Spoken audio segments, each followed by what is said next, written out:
Modiga människor. Modiga människor.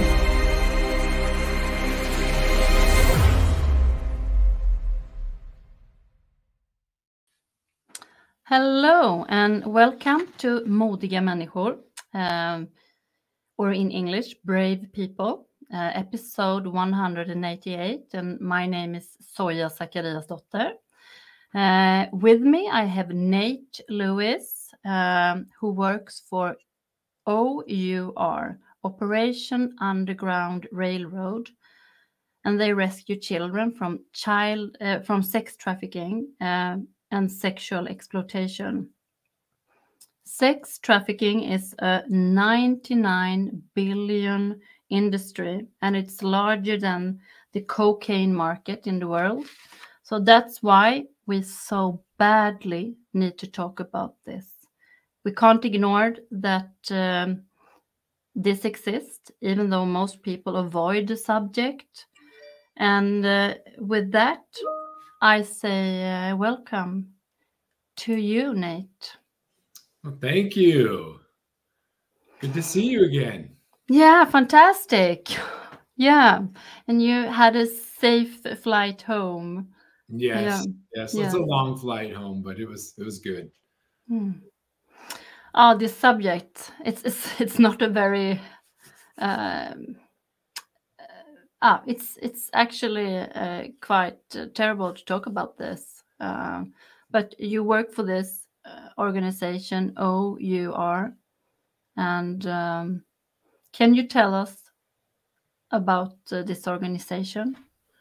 Yeah, so it is a difficult topic, but there always seems to be light in some of the conversations, and we get to see amazing stories take place, and people rescued and start a whole new life and leave their life behind them. So even though it's a difficult topic to talk about, it's an important topic to talk about, because without us talking about it and without people doing something about it, it doesn't help the fact that, like you mentioned, there's 50 million people in slavery today, more than ever in the history of our planet. So we need to talk about it, and we're here doing something about it. A little background on what we do.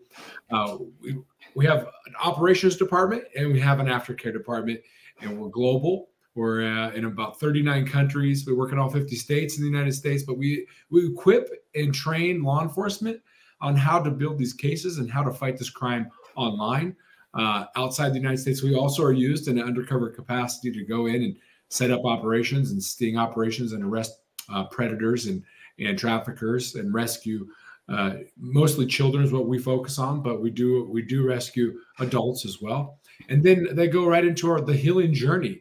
We work with 150 different organizations around the world, providing that healing that they need, from medical healing, mental health, education, vocational training, and just love. Honestly, just giving them a real sense of humanity and rebuilding their life. So that's really scratching the surface on what we do, but in a short little explanation, that kind of is what we do. But and how long have you been working in the organization? I've been with the organization over 3 years now. We've been around. This is our 10-year anniversary. We started 10 years ago, and we learned a lot along the way. And things have changed in 10 years quite a bit, actually. The Sound of Freedom, which I believe is coming to Sweden soon. 1st of November in Sweden, finally. You got to go check out this movie. That's based off the true story of one of our first operations. And it's one part of 3 operations that went on simultaneously. And we do some of those big arrests and takedowns occasionally. It's not an everyday thing. We do have operations running almost every single day of the week around the world. Not always quite to that extent. That one was 120 plus rescued that day. So they're not always that big, but we do a couple. Most of what we do now is online, training law enforcement, giving them the tools and the equipment, like I said, to go do the job without us, to make a real impact around the world. But the Sound of Freedom, November 1st, it's coming soon. So go see that. You'll get a little peek of what we do. Yeah. Oh, there is. I know that you have a lot of stories to tell, but you have also been in Europe and rescuing children. Yes. Yeah. Yeah.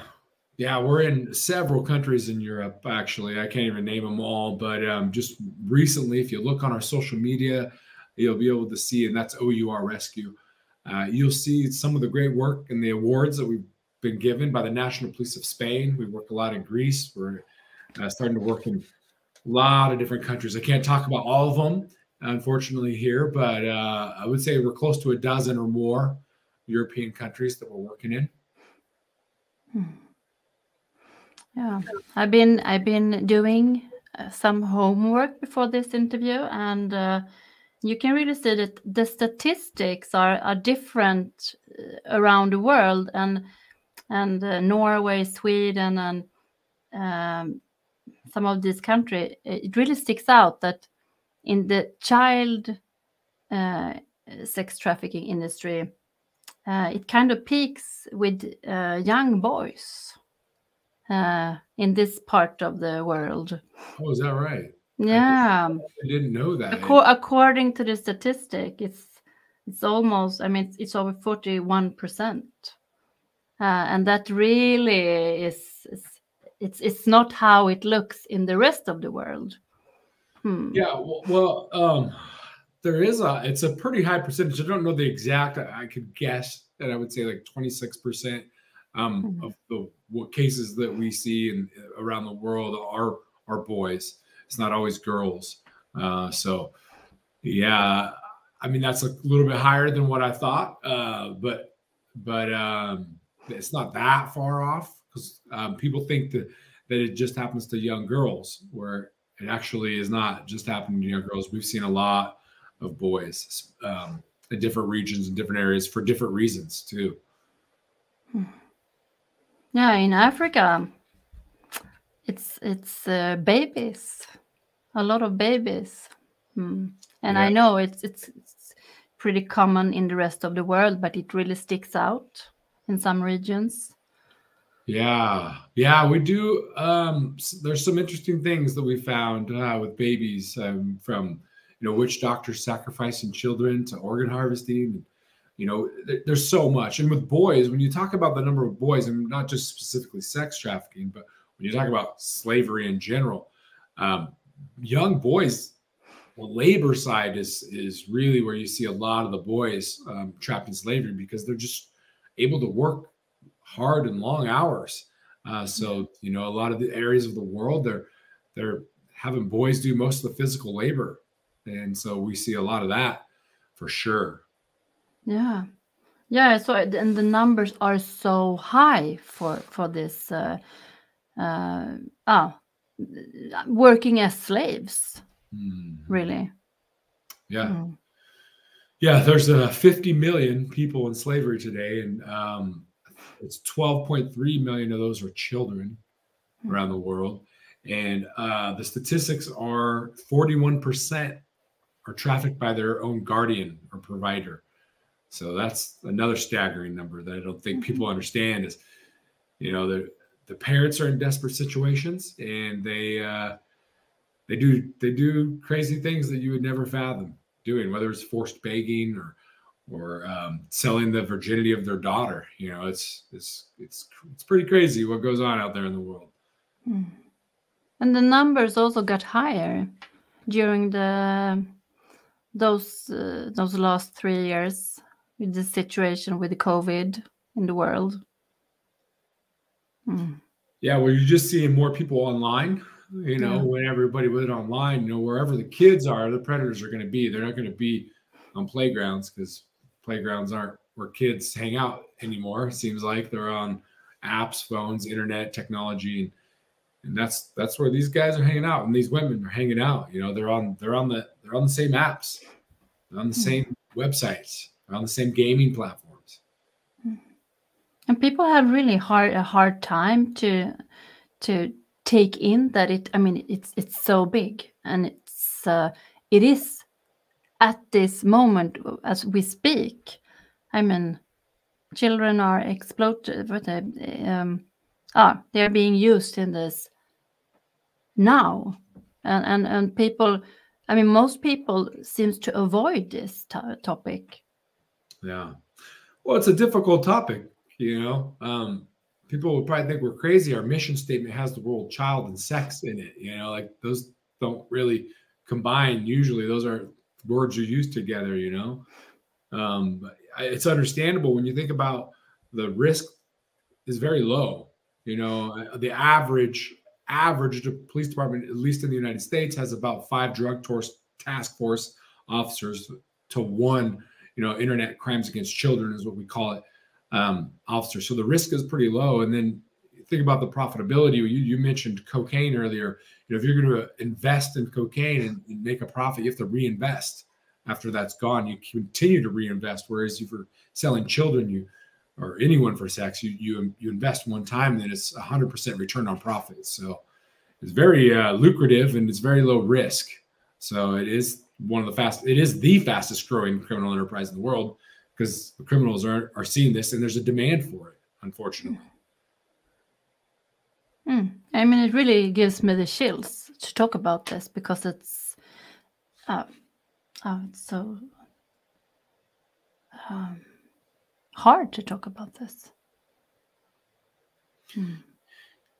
It is, but not talking about it doesn't help. No, I know, and that's why we're doing this. Yeah. Because we can't avoid it. Yeah. It doesn't stop existing. That's right. But can you tell us about your first operation? My first one, yeah, that was a life-changing moment for me.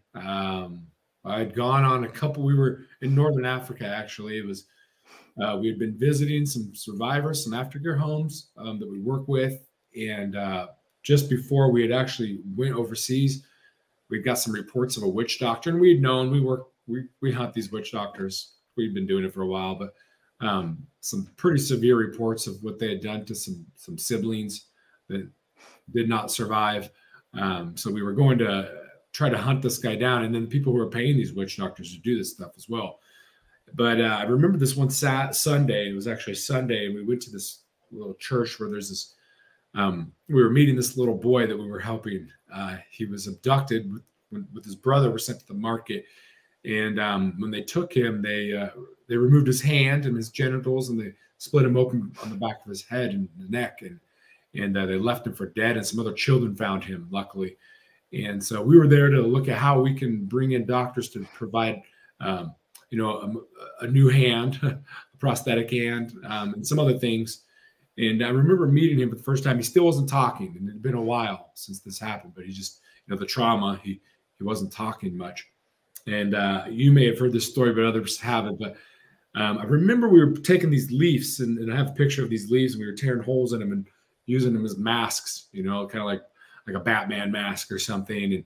And I was watching this little boy. He was 4 at the time I was there, and trying to just, you know, with one hand tear a hole in a leaf is nearly impossible. And I thought, wow, how difficult it is just to tear a hole in a leaf to make a mask, and how difficult this life's going to be moving forward. You know, just as a young boy, and as you grow and mature, and just the trauma that he had to go through is just hard to understand. But then when we explained to the dad, he's a young man, what we're going to do to help his son, that was the first time I saw where we actually kind of rescued the parent, where not only do you return their child, but you're going to provide their child with something that they could never provide, and try to give them somewhat of a normal life. And I saw the emotion in the dad's eyes, and that was the first time I saw a different kind of level of rescue. But then we go from there, we visit some sites that I won't get into too much detail, and then we go to the home where all these children who have survived these sacrifices were living and being cared for.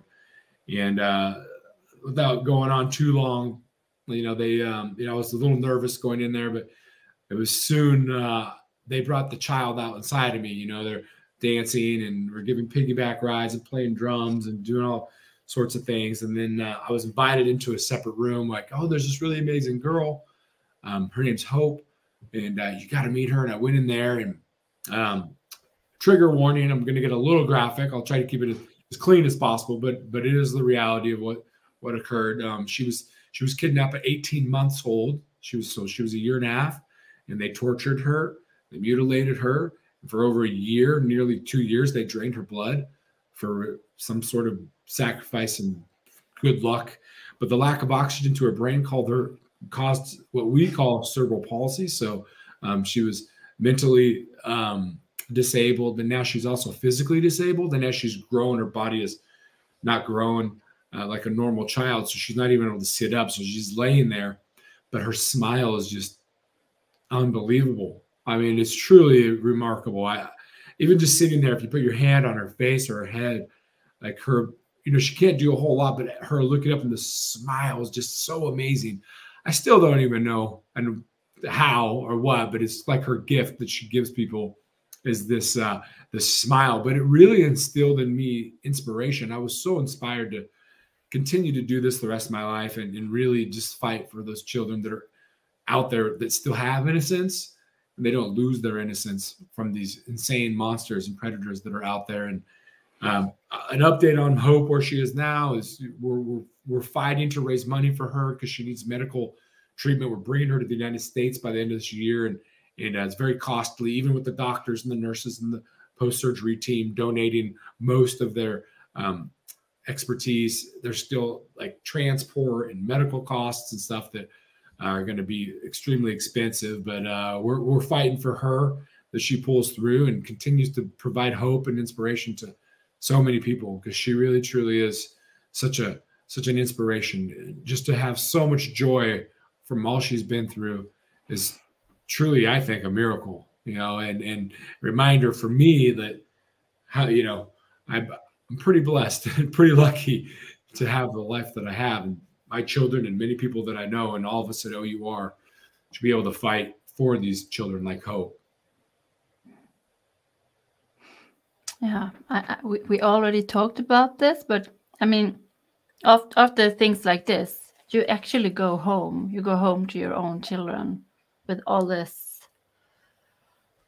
I mean, it's not exactly like you can just ignore the fact that you seen this. Mm. Yeah. So what does So what does it do with you? I mean, you're coming home as a person. I mean, it must do something, even if you love coming home to your family. Yeah, I think it was even before I came home. I remember that night being in my hotel and feeling different emotions, emotions I shouldn't be feeling simultaneously, at the same time, sadness. I was, pretty inspired and moved by these children to, I was fired up. I'm going to go. I'm not going to stop working, and then, guilt from, my life and the circumstances that I have, it's just, which I've worked through that. But I think the one that was the most memorable, probably not for the best memory, but I'd never experienced such anger, and just this extreme desire to, go after these people that could hurt humans, let alone children. And that was a scary thing for me, actually. And I remember calling my wife and texting my family, and then that was probably like the spark that lit something inside of me that I didn't realize for many months how it was affecting me. It was triggering. I've never being bullied as a child. I hate bullies, and it was very triggering to me that these are the worst bullies on the planet. Especially the things that they're doing to children when they're cutting them up, and not just that, any kind of forced trauma. It made me just so mad, so mad. And if you don't deal with that, then that anger turns into sadness, and then sadness can turn into all kinds of things. And eventually, thank goodness, my organization that I work for provides, us with as much mental health and therapy that we want. So I actually started to go very regularly, and it's been very effective to give me the tools that I need, when doing the work that we do, and all of our team that are out there, you know, just having the ability to, like I said before, I was guilty for comparing my life to theirs, where one of the tools I gained was comparing their current life to their previous life. You know, I think that really helped me to see that, like we talked about, it's a dark subject, but there's a lot of light when you see where they were, where they are now. But then you also get to see where they end up and where they go. And knowing that and seeing so many success stories really helps me, because I know that that's the future for so many. It just takes time for them to get there. So, but it's definitely difficult. I also think that having your own children, you kind of put your children in that situation and think, oh my goodness, what if this was my child? Which creates more drive, you know, trying to balance work and life, because this job and this work becomes a lifestyle and a passion. And so sometimes your own family can become second to strangers, you know, but working through that, you know, it's a continual battle as well, because like I said, you know that one more hour, one more day, one more thing, you know, you could, my wife, thank goodness, is such an encourager, because she believes in the mission as well. And she understands that her and my children's sacrifices is to let me go, or let our teams go. And I think all the families that we work with, you know, they understand that there's a big purpose here. So, you know, we've got an amazing support team at work and at home, and that's super important. I'm so glad you're talking about this, and also the thing that you talk about the emotions. I mean, I haven't been in your situation, and I can feel the rage. So, and I feel kind of sick even talking about all this. So, well, you used the word rage, and somebody shared with me at one point, which was another very helpful tool. And actually changing the word rage and just adding a word to it, and it's sacred rage. You know, that rage is actually meaningful when you use it to do something, right? Yeah, because I can feel it. I mean, it feels like I want to take my sword and go out in the world, and it's different. Yeah. I don't feel like I don't think of myself as a person who normally want to kill people, but in this situation, I might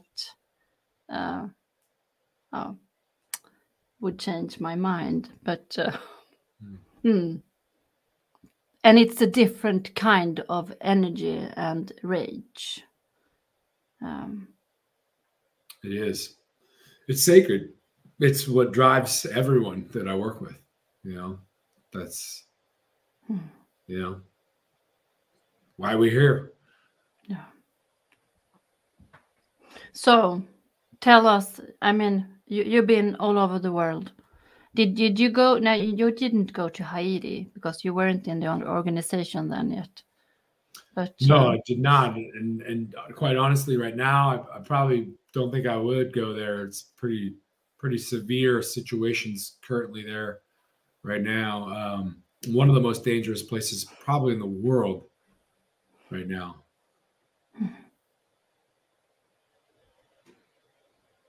So, can you tell us a little about what's happening in Europe, or? Yeah, I can tell you a little bit. We're seeing a very high increased number of girls from South America who are being trafficked into Europe. But we've also had extreme success. I think, geez, just last week, I can't even remember the exact number, dozens. And then even previously before that, I remember there being, I mean, just significant. You know, most of our, not all, we can't share everything on social media, but occasionally some of these bigger ones, if you follow us, whether it's LinkedIn or Instagram or Facebook or whatever it may be, or just get our email, sign up for our email on ourrescue.org. You can kind of get some updates and kind of see, you know, what we're up to, but just scratching the surface. It's not everything that's out there, you know. But yeah, we're seeing a pretty high number of girls from South America that we're helping get back to South America. You know, a lot of this happens we've seen since COVID and the border shut down and tourism stopped at some point. It's changed now, but this hasn't changed a whole lot. But they put up these false job opportunities. They might set up a legitimate like sourcing company that sources people for jobs, and they might set it up legally through their country, and it might look legal the whole way. I mean, these girls apply for these jobs to go work at these fancy resorts, and then they get into the country, which they don't speak the language, and their sponsor, trafficker, has all their passports and brings them through customs, and custom agents aren't even trained to identify what's going on as girls being trafficked legally into their countries. And then as soon as they get in, their passports are taken, and they don't have free range to move. They can't leave the country. They can't travel. They can't do anything. They don't speak the language. And then they're sold to a family or to a brothel or, a bar or someone. And then they're, we've seen a lot of this. They're immediately put into, their job as a sex slave. They're forced to have sex with strangers, men, very often, every day, maybe for years. So we're seeing a lot of that fake jobs that they think they're going to, and they're falling for it. They're falling for it. They're desperate. There's very little opportunity in a lot of these countries, and they think this is an opportunity. They can go away and work for several months, make a lot of money for them, and they can send it home or come back. We've seen girls who've left their children with their parents and haven't seen their children in years, and just sad situations. They're taking advantage of educated girls. They're taking advantage of all kinds of things just because of this current situation in the world, and even when COVID, when the job markets were, gone, people couldn't provide. So they were desperate to get somewhere and get a job doing anything. And in some of these poor countries where there's lack of opportunity, you don't have an education, you don't have a skill set. A lot of them, the only thing that they have really is their body to make money from, and which is sad.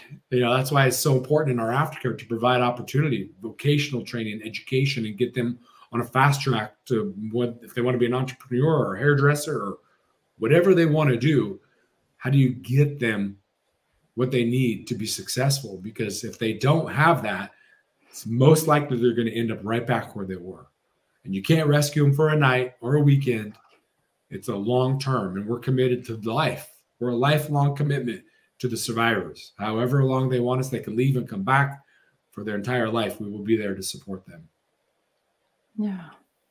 Yeah, because, and I was also thinking about that. I mean, when you rescue them, they need so much support, like you say, to be able to even come back to life. So do you have like a big team who works with that? Yeah, well, we actually work with 150 organizations around the world. We have 6 regions that we currently employ people in. So we have somebody who's over each region, and then under that person, you have country directors who are in countries in that certain region, which keeping them local, not only is it cost effective for us, but it really helps for them to understand the culture. But then we just support and vet local aftercare facilities. So it's usually we found what's different. One of the things, there's lots, but one of the things is if there's somebody locally already having a home and providing services, there's probably a reason they got connected through a personal experience, and they have their own personal heart and drive, which is something you can't teach. What they're lacking usually is resources. So we can come in and give them training, supplies, and resources that they need to just fill that gap. And then they know the culture. The system is so much better. So it's a massive team. It's a network of 150 different organizations. And who knows how many employees that is. If you took all the employees inside of each one of those organizations, it's, thousands of people, working. And those are the real heroes on the front lines every day, dealing with massive trauma. You're talking about a kid who's gone through some of the most severe trauma in their life that most people may never see. it's tough. I'm just trying to to see the situation where you actually, I mean, you rescue a lot of children, and it's such an absurd situation. I mean, and how, I mean, and you can't of course say that, I mean, how are they reacting? It's different from each person, but can they feel the difference between you and the others, and can they see that they're actually being rescued? Yeah, that's a really great question. I will say there's one really cool story. It's what I was just talking about. These girls from South America trafficked into a place of living, literally behind bars. It's very similar to a cage, and let out to have sex. Some of them there for several years. Most of them had children, but when the teams were in this place, and I'm not even going to share where it is, but there was these girls and one really brave girl who felt something different from our team. And so took a piece of paper and wrote with her left hand so they couldn't recognize her handwriting. And in Spanish said, "Help us, please." And so the team member, we still have that. Actually, it's encased in a memorabilia case that we have from that operation. We have certain relics that just mean a lot, but they were literally locking these girls up with padlocks at night, or morning during the day, and only letting them out. And we have the padlock too, actually. And this is all video footage of all this. It's a documentary that may come out at some point, but yeah, they sensed something different, and they have been praying for somebody, because the scary part about all this, and in the documentary, if we ever release it, is the cops turn on us. So the cops are part of it. We deal with a lot of corrupt police around the world. And so if the police are their only hope of getting out of this, and they're involved with it, oh man, I mean, you're looking at very hopeless lives, which is why we go into the worst, darkest corners of the world, because we're their only hope in a lot of these circumstances, because the cops sure as heck ain't helping them. They're adding to the problem, and they're actually building a distrust between law enforcement. And so a lot of the times, that's why our aftercare is there. They sign off on this on our busts, because they have to come in with the police, because the girls and boys usually think they're in trouble, because there's cops there, but you have to explain to them very quickly they're not. And then they get interviewed. There's a whole long process. There's so much detail, even the interview rooms that we're using and training police it's not an interrogation. These girls are victims and not volunteers. And that's a huge awakening for law enforcement to be going through just in the recent years. For a long period of time, prostitution was looked at as they're all criminals. They're volunteering to do this. Well, it's not really the case so much anymore. You're seeing a lot of these girls are victims over and over and over for years, and to treat them like a criminal does not help the situation. But treating them with respect and dignity, and actually interviewing them and not interrogating them once they're rescued helps with their healing as well, instead of re-traumatizing. And we even have rooms that are developed for these investigations where they're videoed and they're in there, and the colors and everything are significant to keeping them comfortable. And they only have to tell their story one time, and that on the other side of the wall is all the medical staff, investigators, prosecutors, detectives, everybody, and they can just ask the questions once instead of the victim reliving it over and over and over and over to everyone that they have to tell the story to. Because even if your sexual experiences are great ones, it's uncomfortable to talk about them with strangers. But I can guarantee you they aren't comfortable conversations to have. And it's traumatizing. And we also have mock courtrooms that we build, because when these children have to take the stand in front of the predators during the case, they lock up and they freeze up. They see the person, and there's so much baggage and trauma from the past there that it doesn't help the case. So if they can go in and practice in a fake courtroom that we build, it really helps them get on the stand. And we're there to support them through that as well, through the courts, financially getting them through there. And we have teams that are trying to help with the restitution. So we can take, traffickers' cars and homes and stuff and use that money to help these survivors and give it to them to help them start their businesses or whatever. We do that as well. We're there in every way, shape, or form that we can be. Yeah, there's so many different levels in what you take up now, and the thing with that, the cops aren't actually doing what they are paid for. It's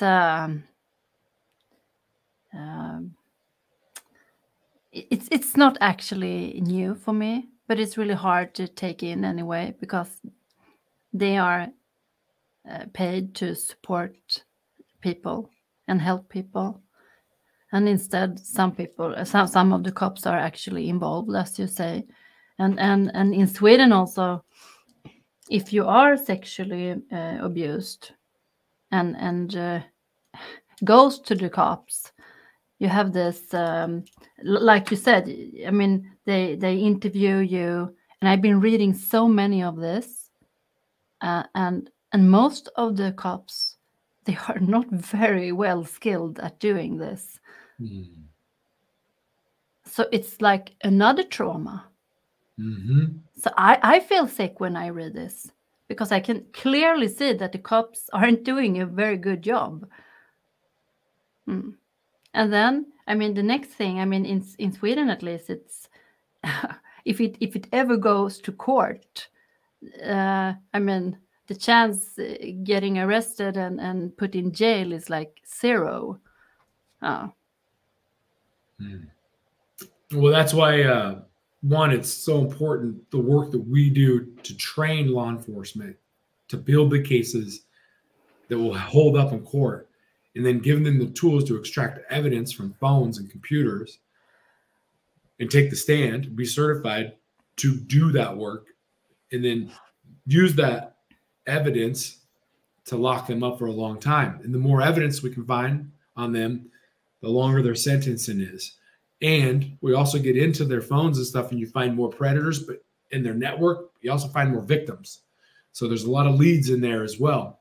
And one of the cool things that I haven't talked about, which is a very cool thing in the United States and actually internationally, that we're pioneering this with a guy named Todd Jordan, is our canine program. These canines will go in after the search warrant, and humans go in and search these areas. And you got to understand, a lot of these areas, they're hoarders.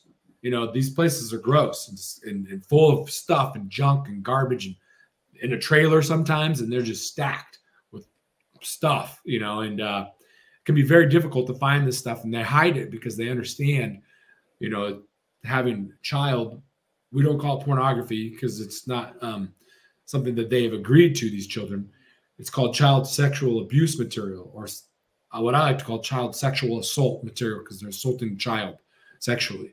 But they video this stuff, or they use it online, or they collateral, they trade it, or they're hoarding all this stuff on these thumb drives, micro SDs, wherever it may be. And the more that we have, the more we can prosecute them with.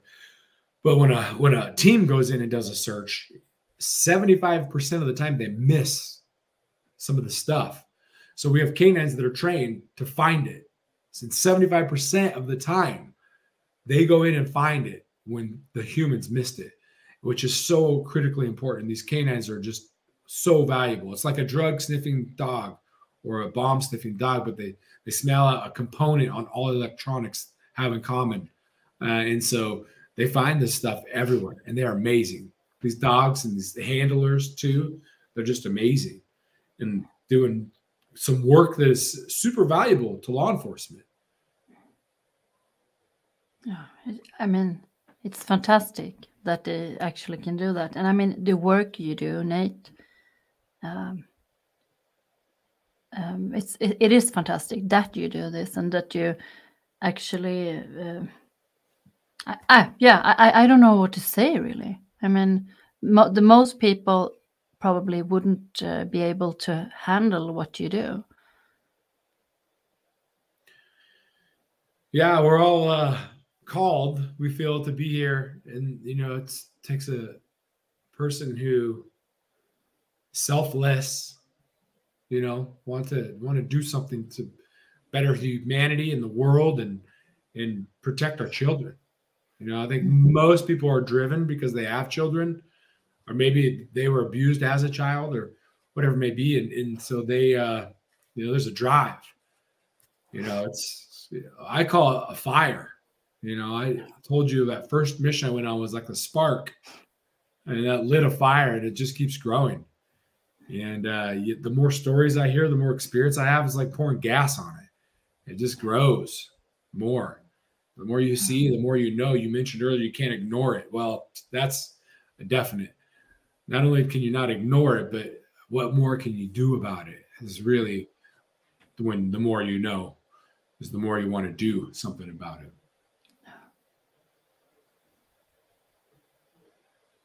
I'm grateful that we did this interview, and I'm also grateful that, I mean, a lot of people in Sweden have been mailing and texting to the vad heter det, biograf. I don't know what is the word in English. Yeah, cinemas. Yeah. So, I mean, we didn't thought Sound of Freedom would ever come to the cinemas. Yeah, but finally, yeah. And of course, they really trying to say that it's like an right extreme kind of movie. Yeah. Yeah, it's interesting. That happened here too. But the beauty is that this has nothing to do with politics. This is about children.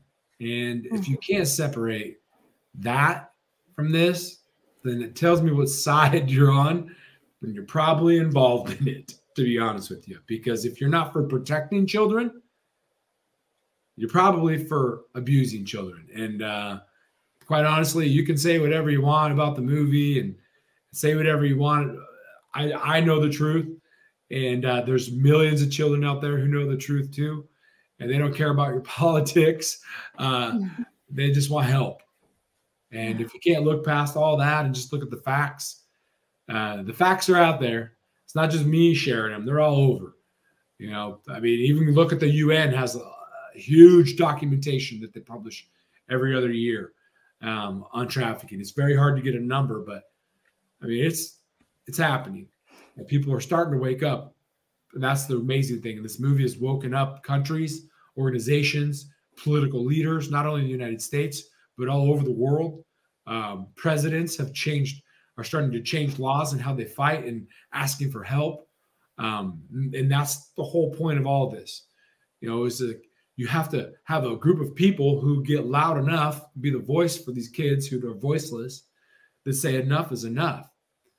Yeah, drugs are killing people all the time. Who's out there doing anything to protect our children when we know the crime's happening? We know it, and we can prove it.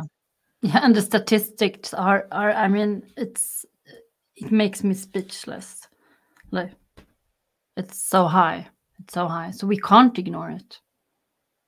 Yeah, and I hope, you know, not just in Sweden, but the rest of the countries that are starting to see this movie, I hope, you know, their world leaders and country leaders are seeing this and starting to ask themselves and question themselves, are they doing enough? You know, I just hope. It's kind of easy to answer that. I mean, with the statistics, I mean, no, they are not doing enough.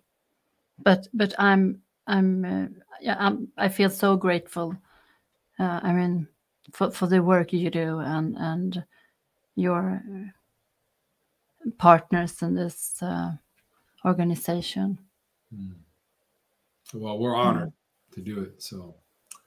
Yeah. Look, if there's anyone listening that has any kind of relationships with any governments, anywhere, law enforcement, it's important for you to know, have a conversation.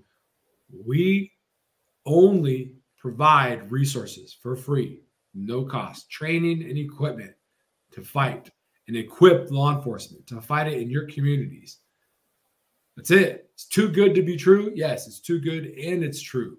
So let them know we're here to be a resource because it's the people who want to help. It's the people we're funded 100% by the people. We get no federal, state funding. And it's the people who are saying, enough, go here, take some money, go out there and equip our law enforcement with the tools and the training that they need to fight in our communities, because they're not getting the funding anywhere else. They're just not. No one's making it a priority. So that's why we have the people funding through us, not to us. I think that's what's really important for people to understand. A lot of organizations are saying, hey, give to us, give to us. We're not saying that. We're saying give through us. We have the relationships. We have the connections. We can equip and have the network set up all over the world to quickly implement all these things I mentioned. We just need to have the resources to do it. And once our quote unquote gas runs out, we can't do anything. And you know who fills up our gas tank? You, all of you. You know, we literally can't do it. Everybody thanks us for everything that we do. And we say, no, thank you. Because if people stopped giving to us, we can't do anything. Like our hands are tied then at that point. So it's really up to the people. And what's really hard for people to understand is that, and you may hear this and people think like, well, I can't really make a difference. But if you only watched your dollar or whatever travel and what it actually could do, I know for a fact it makes a difference. And then if it's only $10, I tell people in the United States, if it's only $10 and you think, well, $10 is going to make a difference. It certainly is. And if everyone said that, oh, my $10 is going to make a difference, then no one would donate $10. But if 10,000 people donated $10 or 100,000 people donated $10, it makes an insane difference, right? So I think it's important for people to just know and trust that wherever they're sending their money, that, you know, do some research on the organization. All of our finances are available to the public on our website, OURrescue.org. Go to the bottom, click on finance. You can see we're very, very committed to at least 70% or more of every dollar goes to the mission, to rescuing and rehabilitating. So we need help too. So I know that's another thing. Go to our website and donate money. Even if it's $10 a month, it's very easy to donate. Yeah, I think people should do that. But also, as you say, I mean, stand up and use your voice as well. I mean, every voice, every person's voice counts. And even the $10. Yes. So, yeah, thank you, Nate, for this. Yeah, I just feel really touched by this conversation. So, and I hope it's not the last, because, I mean, this fight isn't over. No. So, if you want to hear more good news and cool rescue stories, follow us on our social media channels and sign up for our email. You can check out our blogs as well. And, you know, it is a dark subject, but our teams do a great job sharing amazing stories of success, and hope, and healing. And it's a very uplifting. You know, we don't hang out in the darkness. We do enough of that. We don't want everybody else feel in the darkness. So we try to provide people with the light, make them see like the amazing true stories that have a great ending. Yeah, because it's like you say, I mean, if we avoid this, you can't help these children, and they need to be rescued. That's right. So, and healing. They need healing. Yeah. A large amount of our money goes to healing. Thank you, Nate. Thank you. Thank you for having us. And thank you for watching. Oh, so bye.